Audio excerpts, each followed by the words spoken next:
શમતભાઈ મકરાણી, અશોકભાઈ ભાઈજીભાઈ મકરાણી, મુસ્તાકભાઈ, રણછોડભાઈ, બારિયા મુકેશભાઈ રમણભાઈ અને મહેશભાઈ માકડભાઈ, આ તમામ મિત્રોને વિનંતી કરું કે જેઓ ઉપસ્થિત મહેમાનોનું સ્વાગત કરશે અને આપ સૌ એને આ સ્વાગતને તાળીઓના ગણગણાટ. જય આદિવાસી, જય આદિવાસી. આવનારા દિવસોમાં આ જ જનૂન અને આ જ જુસ્સા સાથે આપણે લડવું પડશે. આ નવા વર્ષના સ્નેહ મિલનમાં આજે ચૈતરભાઈ એ ઉમરગામથી અંબાજી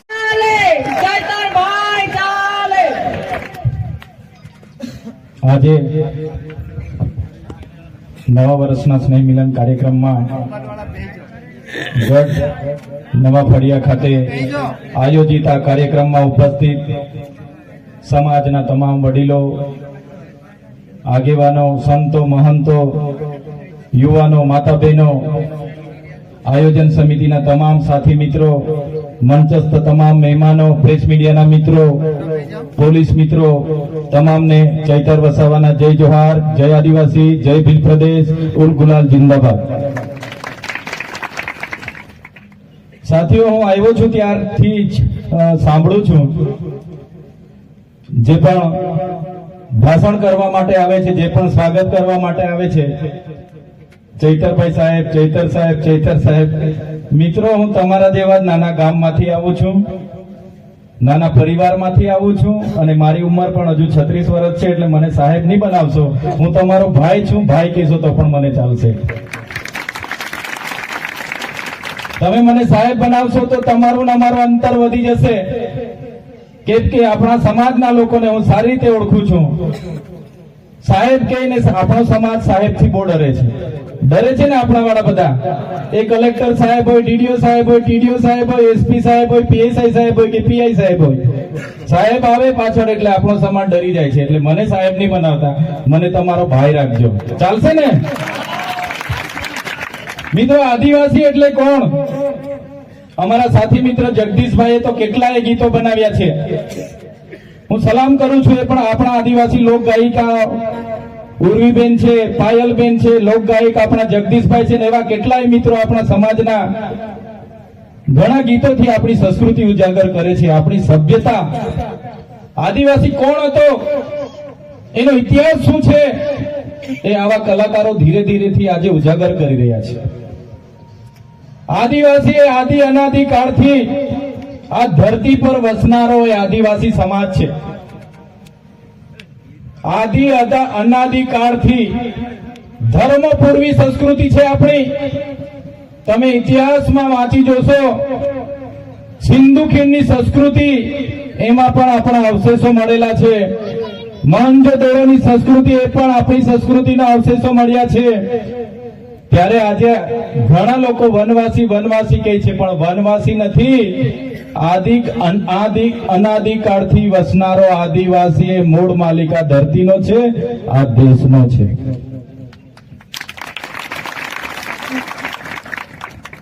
એ સમાજમાંથી આવીએ છીએ આપણે, સભ્યતામાંથી આવીએ છીએ. એ સંસ્કૃતિ આપણી અલગ છે. આપણી પરંપરાઓ, આપણી રૂઢિ પ્રથાઓ, આપણા વડીલો સંતો અહીંયા બેઠા છે, મારી માતા બહેનો બેઠા છે, એમને પૂછી જોજો તમે આપણી સંસ્કૃતિ શું હતી. આપણી સંસ્કૃતિમાં બાળક જન્મે એટલે આપણી આદિવાસીઓની વિધિ આખી અલગ છે. આપણા દીકરા દીકરીના લગ્ન હોય, લગ્નની વિધિ આખી અલગ છે. આપણામાંથી કોઈ મરણ પામે છે તો મરણની વિધિ પણ આખી અલગ છે. 12મા વિધિ આખી અલગ છે. આદિવાસી સમાજ એ સમૂહ ભાવનામાં માનનારો સમાજ છે, પ્રકૃતિને પૂજનારો સમાજ છે. બીજા સમાજ શું કરે છે એની સાથે મારે કોઈ લેવા દેવા નથી. પણ જે આપણી વચ્ચે બુજુર્ગો વડીલો છે એમને યુવાનોને હું વિનંતી કરું છું, તમારા દાદા લોકોને પૂજજો. આપણે કયા દેવને પૂજતા હતા? આપણે આજે બધું ભૂલી ગયા. આજે સીમાળીઓ દેવ ભૂલી ગયા કે યાદ છે? અમારે ત્યાં હિમાલયો દેવ કે છે. હિમાલયો દેવ ખબર છે ને? વડીલો હિમ પર જે દેવ આવે તો ખબર છે ને બધાને? એ હિમાલયો દેવ પહેલો વરસાદ થાય એટલે લીલીચારીનો દેવ થાય. ગમાણનો દેહ થાય, અન્ન પાકે, તો આજે પણ આપણા વડીલો પૂજે છે. કીડી મકોડી પશુ પક્ષીને જેને ખાધું અને જે વધ્યું તે હું મારા ખેતરથી ઘરે લઈ જવા માટે પણ ખડાનો દેહ પૂજવામાં આવે છે કે નથી આવતો? એ સંસ્કૃતિમાંથી આવીએ છીએ આપણે. આજે પણ આપણા વિસ્તારમાં કોઈ અજાણ્યો માણસ આવી જાય, આપણે પહેલા એને બેસાડીએ છીએ, પાણી પીવડાવીએ છીએ, ચા પીવડાવીએ છીએ, જમવાનું પૂછીએ છીએ અને પછી કામ પૂછીએ છીએ. સાચી વાત છે કે ખોટી વાત છે?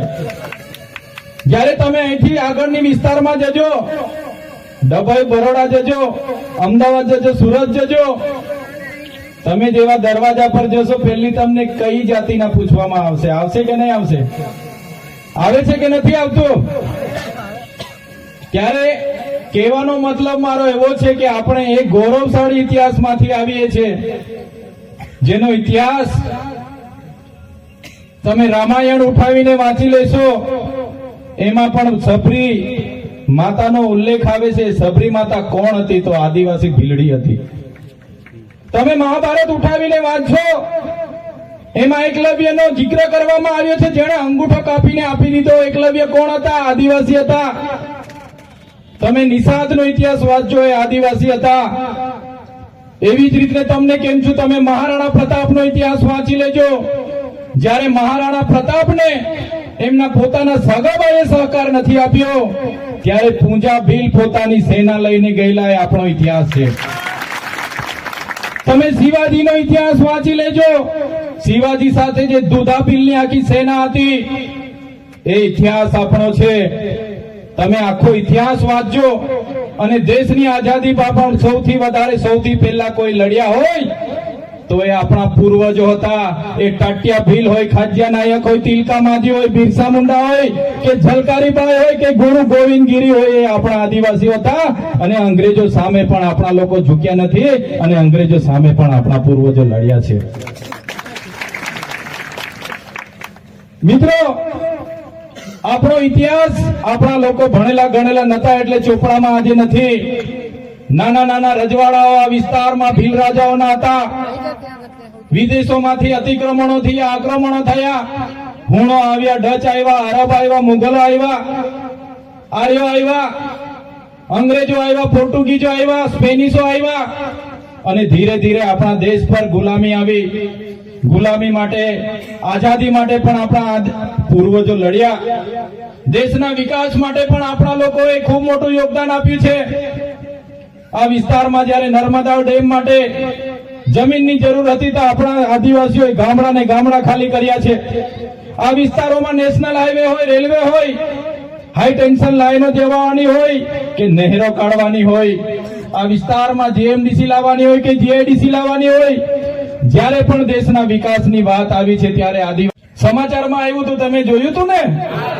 હોસ્પિટલની મુલાકાત લીધી. આટલો મોટો જિલ્લો હોવા છતાં આદિવાસી વિસ્તાર હોવાના નાતે હોસ્પિટલમાં પ્રસૂતિ માટે ગાયનેક જગ્યા ખાલી, ગાયનેક ડોક્ટર ના મળે. આવી પરિસ્થિતિ આપણી છે. ગયા વર્ષે જ્યારે આ વિસ્તારમાં શાળા પ્રવેશોત્સવનો કાર્યક્રમ ચાલતો હતો, એક ધવલ પટેલ નામના ખાણ ખનીજ ગુજરાત સરકારના સચિવ શ્રી આ વિસ્તારમાં આવ્યા.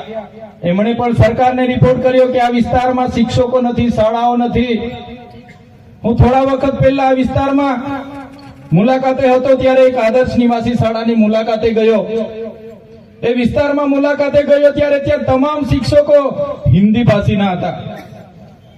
ત્યાંથી થોડા દૂર હું નીકળ્યો તો રસ્તામાં જે આપણી દીકરીઓ, આદિવાસી દીકરીઓ માટે જે સરસ્વતી સાધનાની શાળાની, સરસ્વતી સાધના યોજનાની જે સાયકલો હોય તે આવા ખેતરમાં કાટ ખાઈને પડી હતી. થોડા વખત પહેલા હું છોટાઉદેપુર ને કૌમટ આવ્યો હતો ત્યારે મારા ઘણા ખેડૂત આગેવાનો મને મળવા માટે આવ્યા હતા.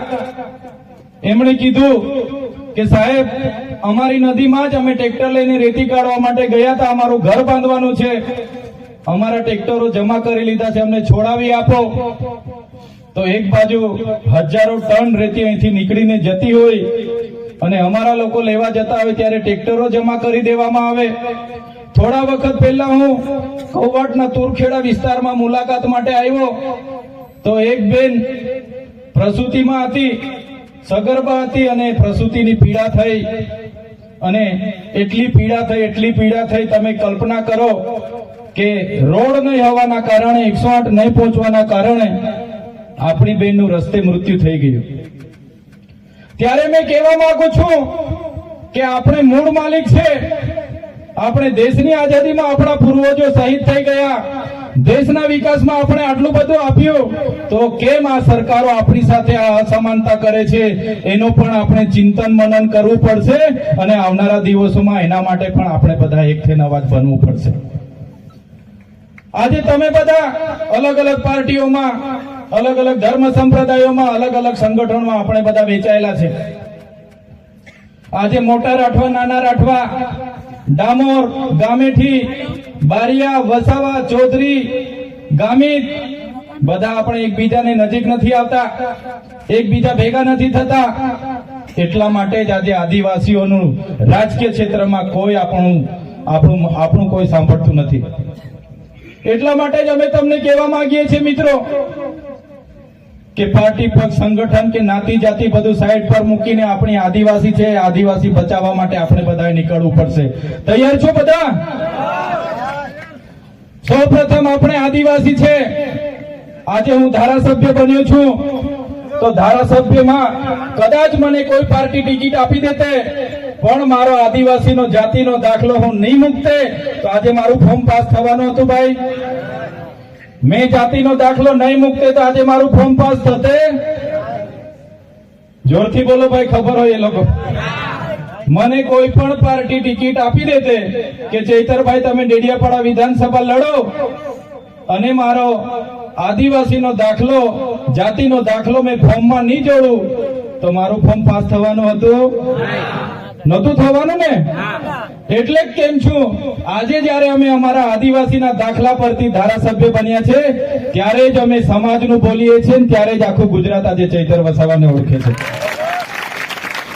મિત્રો, અમે જાહેર મંચ પરથી છાતી ઠોકીને કેમ છું, જે દિવસે આદિવાસી સમાજનું બોલતા મારી પાર્ટી પણ ચૈતર વસાવાને રોકશે, જે દિવસે મારા આદિવાસી સમાજનું બોલતા મારી પાર્ટી પણ મને રોકશે, એ દિવસે પાર્ટીના પાટિયા સૌથી પહેલા ચૈતર વસાવા ઉતારી દેશે. પહેલા મારો સમાજ, જેમણે મને ધારાસભ્ય બનાવ્યા છે, જેમણે મને પ્રમાણપત્ર આપ્યું છે, અને પછી પક્ષ પાર્ટી આવશે. આવી રીતના તમામ નેતા જે દિવસે વિચારતા થશે તે દિવસે આપણું સમાજ આગળ આવશે. આજે તમે જોઈ લો આપણું પ્રતિનિધિત્વ કાં છે, આપણા નેતાઓ કાં છે? અહીંયા ટપાલ આપવા વાળાની ભરતી થાય એટલે બધા ટપાલીઓ બહારથી આવે.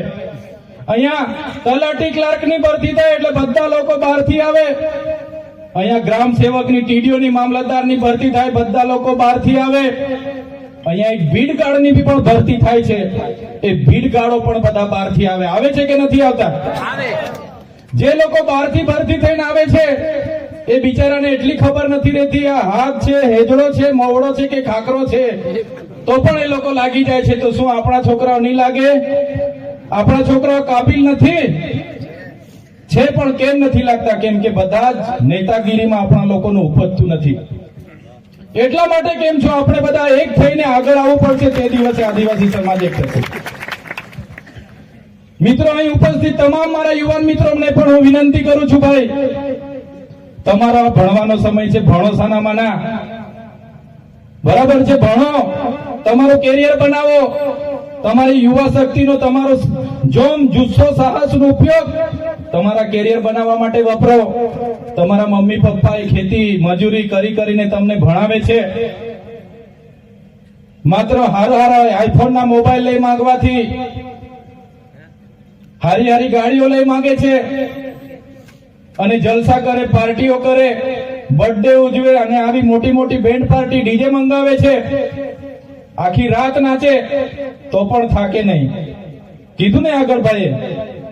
મારા યુવાન મિત્રોને પણ વિનંતી કરું છું, કઈ વાંધો નહીં, નાચો પણ, રમો પણ, બધું જ જોઈએ છે, બધું જ કરો, પણ આ સમય તમારો ભણવાનો છે એટલે ભણવામાં ધ્યાન આપો. ભણવામાં ધ્યાન આપો. અને વડીલોને પણ મારી નમ્ર વિનંતી છે, છોકરાઓ આઈફોન લઈ માંગે એટલે તરત આઈફોન લાવી આપી દે છે. છોકરાઓ KTM R1 લઈ માંગે એટલે તરત લાવીને આપી દેવાની કે મારો છોકરો લઈ માંગે છે આપી દો. એટલા માટે છોકરાઓ પછી આપણા કંટ્રોલમાં નથી. ઘણા પાર્ટીઓ કરે, ઘણા બેન્ટોમાં જાય, ઘણા રેસ કરે, ઘણી પાર્ટીઓ કરે, હરીફાઈ કરે ને કેટલાય તો 4 ધામના યાત્રા નીકળી જાય 15 દાડા પદયાત્રાઓમાં. તો યુવાનોને કેમ છું, તમારો સમય આજે ભણવાનો છે, પદયાત્રાનો નથી. તમે 4 ધામે જતા હશો ત્યાં જોઈ લેજો બીજી કઈ જાતિના લોકો પદયાત્રામાં આવે છે. આપણા જ લોકો બધા 15-20 દાડે પદયાત્રામાં ફરો છો ભાઈ. એ સમય તમારો નથી, તમારે ભણવાનો છે. તો ભણો. અને ઘણા મારા સાથી મિત્રો સરકારી અધિકારીઓમાં પણ છે, એમને પણ વિનંતી કરું છું. હું અનેક રાજ્યોમાં ફરું છું. હું મહારાષ્ટ્ર હોય, મધ્યપ્રદેશ હોય, ગુજરાત હોય અને રાજસ્થાનમાં પણ હું જાઉં છું. તમે વિચાર કરો, રાજસ્થાનમાં આપણા જ આદિવાસીની એક કોમ્યુનિટી મીણા જાતિ છે. મીણા જાતિમાં એક વ્યક્તિ નોકરી લાગે એટલે એના ભાઈના છોકરા, એના બહેનના છોકરાઓને એ જવાબદારી લઈ લે છે. એના ભાઈના છોકરાની ફી પોતે ભરે, પોતાના રૂમ પર રાખે, ભણાવે છે. જ્યારે આપણામાંથી બધાને હું કહેતો નથી, કહેવાની વાત કડવી છે પણ ખોટું નહીં લગાડતા. જ્યારે આપણે તમે હોય કે અમે હોય, આપણે નોકરી લાગી ગયા એટલે બેનના છોકરા શું કરે, ભાઈના છોકરા શું કરે, કાકાના પોયરા શું કરે, કોઈ આપણે ધ્યાન આપતા નથી. એટલા માટે જ રાઠવા હોય કે વસાવા હોય કે ચૌધરી હોય કે ગામિત હોય, આપણે મીણા કોમ્યુનિટી કરતા પાછળ છે. એટલા માટે જ હું કેમ છું, આપણા વિસ્તારમાં દારૂ, ડીજે અને દહેજ પર આપણે આવનારા દિવસોમાં લગામ લાવવું પડશે. એ જ આપણા સમાજની આવનારા દિવસોમાં આપણને પાછળ લઈ જવા માટેની કામ કરશે. ત્યારે મિત્રો, તમામ વડીલો અને નોકરિયાત વર્ગ હોય કે યુવાન હોય, તમારે પોતપોતાએ બધાએ પોતાની નૈતિક જવાબદારી સંભાળવાની છે. ઘણા અહીંયા સરપંચ મિત્રો પણ હશે, એમને પણ વિનંતી કરું છું, તમારા ગામમાં તમારાથી શું થઈ શકે. આજના દિવસે અહીંયા સ્નેહ મિલનમાં આવ્યા છે ત્યારે બધાએ મગજમાં સંકલ્પ કરી લેવાનો છે કે હું મારા ગામ માટે શું કરી શકું, મારા પરિવાર માટે શું કરી શકું. એ નક્કી કરશો ત્યારે જ આપણો ઉદ્ધાર થવાનો છે. ઘણા આપણા લોકો માનતા હોય મગજમાં, હું તો ગરીબ છું, હું તો નાનો છું, મારાથી નહીં થાય, હું આદિવાસી છું, હું કઈ રીતના કરી શકું, કઈ રીતના ભણી શકું, કઈ રીતના ડોક્ટર બનીશ, કઈ રીતના વકીલ બનીશ, કેવી રીતના PSI ની પરીક્ષા પાસ કરીશ. નહીં, તમારે મગજમાં ગાંઠ બાંધી લેવી પડશે કે મારે પોલીસ બનવું છે તો તમારે મહેનત કરવી પડશે, મારે શિક્ષક બનવું છે તો મહેનત કરવી પડશે, તમારે ડોક્ટર બનવું છે તો મહેનત કરવી પડશે ને એ રીતે તમારે આગળ વધવું પડશે. મિત્રો, સમસ્યાઓ તો આ વિસ્તારમાં ઘણી છે. આજે આપણું તમારું અમારું જે થોડું ઘણું બચ્યું છે, જંગલ જ ખાલી બચેલું છે. આપણી પાસે થોડી ઘણી જમીનો છે, એ જ બચેલી છે. આજે પૂંજીપતિ, ઉદ્યોગપતિઓની નજરો પણ આપણી પર છે. વિચાર કરો તમે, આજે આસામ હોય, છત્તીસગઢ હોય, ઝારખંડ હોય, આજે દેશનું અડધું લશ્કર તો ત્યાં ડ્યુટી પર છે. આદિવાસીઓ સામે સરકારે મૂકવામાં આવેલું છે, કેમ કે ત્યાં નીચે જમીનમાં કોલસો છે, ખનીજો છે, એને કાઢવા માટે આજે ઓડિશા, છત્તીસગઢ અને ઝારખંડમાં દેશનું અડધું લશ્કર ત્યાં આદિવાસીઓ સામે છે. આદિવાસીઓ આપણા જ લશ્કર સામે આજે અહીં રાજ્યોમાં લડી રહ્યા છે. ત્યારે આવનારા વર્ષોમાં પણ આ વિસ્તારમાં જ્યારે ઉદ્યોગપતિઓને આ જમીનમાં રહેલા ખનીજોની જરૂર પડશે તો આપણે એક નહીં રહીશું. ત્યારે આપણને પણ પોલીસ, SRP, આર્મીની સામે લાવીને આપણને પણ અહીંથી ખદે વગે કરશે. એટલા માટે કેમ છું, જાગવું જરૂરી છે. આજે આ કાર્યક્રમમાં અમે આવ્યા છે ત્યારે વધારે વિશેષ તો નથી કહેતા, અમે રાજકીય માણસ છે એટલે વધારે ભાષણ કરીએ, મીડિયા વાળા રાજકીય રીતે છાપી કાઢે. પણ આજના આ કાર્યક્રમમાં જેમણે પણ આયોજન કર્યું છે તમામ લોકોને હું અભિનંદન આપું છું કે આટલા લોકો સમક્ષ અમને અમારા વાત મૂકવાની અમને તક મળી છે. પણ મિત્રો, આપણો ઇતિહાસ ગૌરવશાળી છે અને આ ઇતિહાસને બચાવવા માટે તમારે ને અમારે બધાએ સાથે આવવું પડશે. તમે કદાચ અમને સારી રીતે જાણતા હશો, અમે થોડા દિવસો પહેલા જ સરકાર સામે અલગ ભીલ પ્રદેશની પણ માંગ કરીને બેઠા છે. અલગ ભીલ પ્રદેશની માંગ કરી છે અમે. કેમ અમારે અલગ ભીલ પ્રદેશની માંગ કરવી પડી? દેશ જ્યારે 5, 10 કે 20 વર્ષ નહીં પણ દેશની આઝાદીના 78 વર્ષ થઈ ગયા અને 78 વર્ષ પછી પણ આ વિસ્તારમાં શિક્ષકો ના હોય, આ વિસ્તારની શાળાઓ માટે આંદોલન કરવું પડે, રસ્તાઓ માટે આંદોલન કરવું પડે, પીવાના પાણી માટે આંદોલન કરવું પડે, સિંચાઈના પાણી માટે આંદોલન કરવું પડે, ત્યારે હવેના સમયમાં આપણે લડેંગે જીતેંગે જિંદાબાદ મુર્દાબાદ કરવાનું થતું નથી. જો આ સરકાર આદિવાસીઓનો વિકાસ કરવા નહીં માંગશે તો આવનારા દિવસોમાં દેશનું 29મું રાજ્ય ભીલ પ્રદેશ અમે બનાવીને રહીશું. ભીલ પ્રદેશ બનાવીશું અમે અને એની રાજધાની કેવડિયા રાખીશું. કેવડિયા અમે એટલા માટે રાખીશું કે કેવડિયામાં અમારું નર્મદાનું પાણી છે, ત્યાં અમારે વીજળી ઉત્પન્ન થાય છે, બાજુમાં છોટાઉદેપુરમાં રેતીની ખાણો છે, બાજુમાં લિગ્નાઇટની ખાણો છે, આંબા ડુંગરમાં યુરેનિયમની ખાણો છે, મહારાષ્ટ્રને પણ એટલું નજીક પડશે અને મધ્યપ્રદેશના જાંબુવાલી રાજપુરને પણ એટલું નજીક પડશે, રાજસ્થાનને પણ એટલું નજીક પડશે અને ત્યાં આપણી જળ જંગલ જમીનો છે. ત્યારે તમે તૈયાર રહેજો, આવનારા દિવસોમાં દેશનું 29મું રાજ્ય ભીલ પ્રદેશ બનાવીને રહીશું. ક્યાં સુધી લડેંગે જીતેંગે, ક્યાં સુધી સરકાર જિંદાબાદ મુર્દાબાદ કરીશું. અમારા દાદાઓના વાળ ધોળા થઈ ગયા, અમે પણ જિંદાબાદ મુર્દાબાદ, આવેદન નિવેદન જિંદાબાદ મુર્દાબાદ. હવે સરકાર આવેદન નિવેદનમાં માનતી નથી, હવે સરકાર જિંદાબાદ મુર્દાબાદમાં માનતી નથી. એટલે મારા યુવા સાથીઓને કેમ છું, અમે આગેવાની લેવા માટે તૈયાર છે. મારા યુવાનો વડીલો સહકાર આપજો, આવનારા દિવસોમાં ભીલ પ્રદેશ બનાવીને રહીશું. અમારું ભીલોનું રાજ્ય હતું, એમાંથી જયારે દેશ આઝાદ થયો 14 જિલ્લા અંબાજીથી ઉમરગામ ગુજરાતમાં રાખ્યા, 13 જિલ્લા રાજસ્થાનમાં રાખ્યા અને 12 જિલ્લાઓ એમણે મધ્યપ્રદેશમાં રાખ્યા અને 10 જિલ્લાઓને મહારાષ્ટ્રમાં વિભાજિત કર્યા. આજે પણ અમારી રહેણી કરણી, આજે પણ અમારી પરંપરાઓ, આજે પણ અમારી રૂઢિ પ્રથાઓ, આજે પણ અમારી વિધિ, આજે પણ આપણો રોટી બેટીનો વ્યવહાર એ લોકો સાથે છે કે નથી? આજે પણ એ લોકો સાથે રોટી બેટીનો વ્યવહાર છે કે નથી આપણો? આજે પણ અમે બોર્ડરલેસ થઈને મહારાષ્ટ્ર, મધ્યપ્રદેશ, ગુજરાત અને રાજસ્થાનના લોકો એક સાથે રહીએ છીએ. એટલા માટે જ આ સરકારોને કહીએ છીએ કે અમને અલગ ભીલ પ્રદેશ આપી દો, આદિવાસીઓનો વિકાસ અમે કરી લઈશું.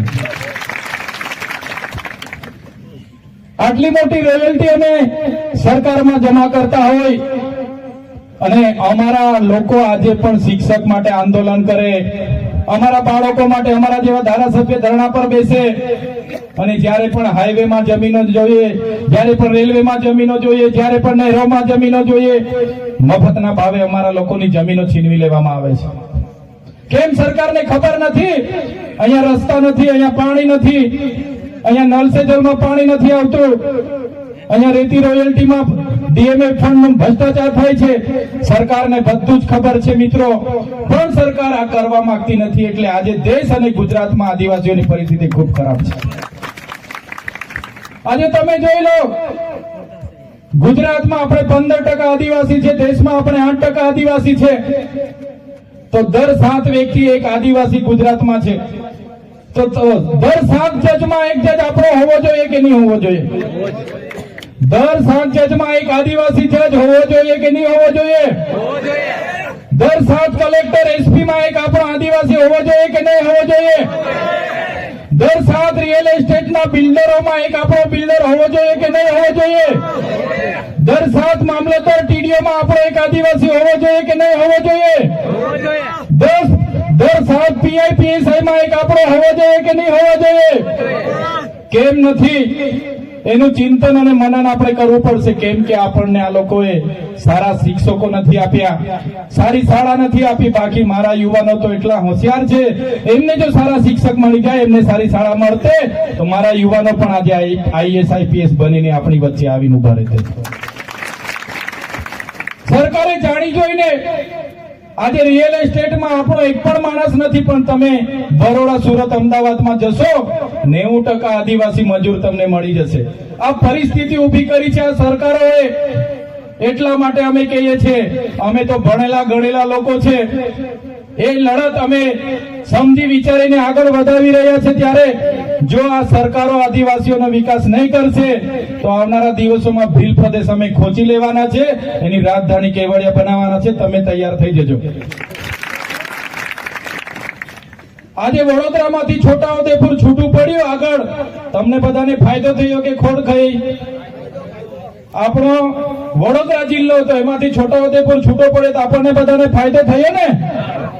આજે ભરૂચમાંથી નર્મદા છૂટું પડ્યું તો અમને ફાયદો થયો ને? તો આજે ગુજરાતમાંથી ભીલ પ્રદેશ છૂટું પડશે તો આપણને ફાયદો થવાનો છે કે નથી થવાનો?